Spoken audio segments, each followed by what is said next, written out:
questions about this sort of brief glimpse of system dynamics?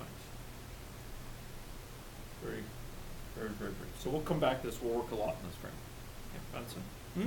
Okay, the other thing I want to look at is this issue of an agent-based model. And last time we had opened up this model called SIR agent-based, which was in the how-to models within AnyLogic, this other package. Now, AnyLogic is a package which is not purely devoted to agent-based modeling. In fact, as the name suggests, it supports multiple sorts of modeling, multiple models governed by multiple sorts of logic.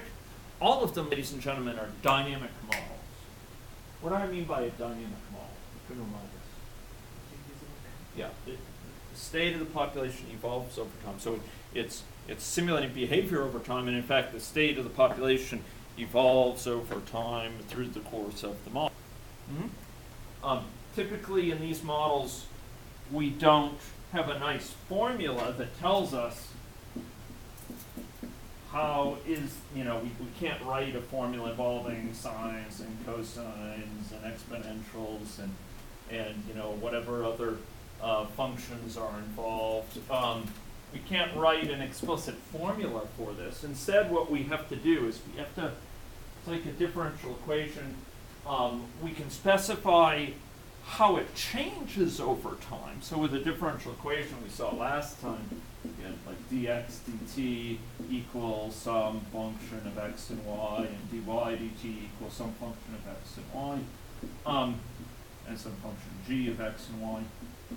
Here, we're not specifying in a so-called closed form how the system evolves over time, how the number of we can't say the number of infectives will go according to a declining exponential or something. Instead, what we specify in these models is something more like this. It's implicitly specifying how that behavior evolves over time. I'll be sort of very more pedantic about it. I'll put dx, dt, dy t dt. Here we're specifying how it changes, for each successive component. And this implies something about x of t over time, y of t over time, that we have to figure out, typically by integrating. And in general, these simulations, whether it's an agent-based model, a discrete event model, or a system dynamics model, we're giving an implicit specification of the behavior over time. We're saying, these are how things change over time, and it figures out how it actually, the actual sizes of the population, so the number of people infected, or the number of people in this state or that state, or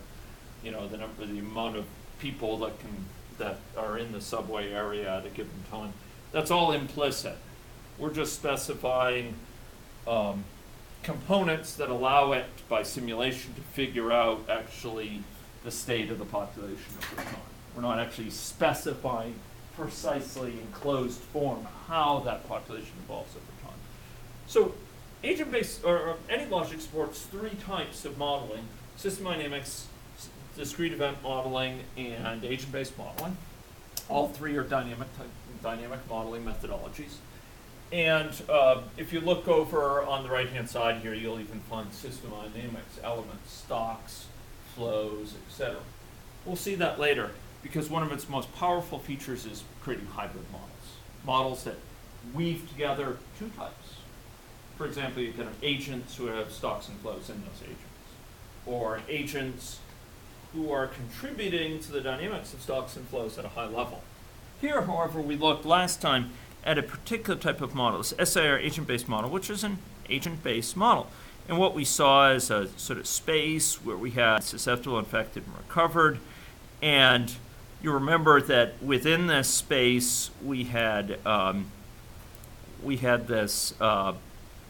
these individuals who are persons. And when we simulated this, we saw a large space which depicted their context, their spatial context, and how the infection spread over time from an initial seed point and spread out here. And I'm not running this in fastest mode. If I want to run it in fastest mode, I can do so up here. And we saw this behavior. Remember that?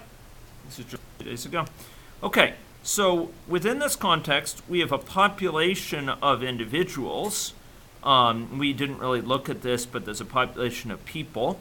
Each of those, a population called people, each of those people is a person, okay?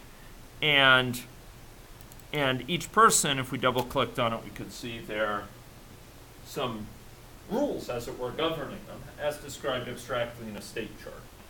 These sort of state charts should be familiar from people from computer science background because we use them to diagram our software logic. So how many people in here have seen UML, Unified Modeling Language? Okay, a few people.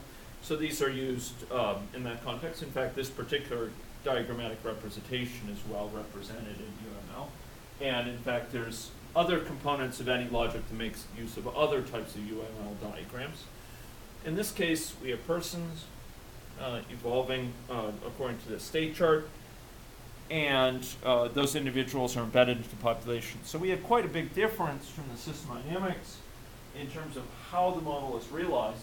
Within system dynamics, we saw a situation where we were dividing up the population, organizing the model by dividing people up according to their state. So a given person's state, whether they were susceptible, infected, recovered, meant whether they were in this box, or that box.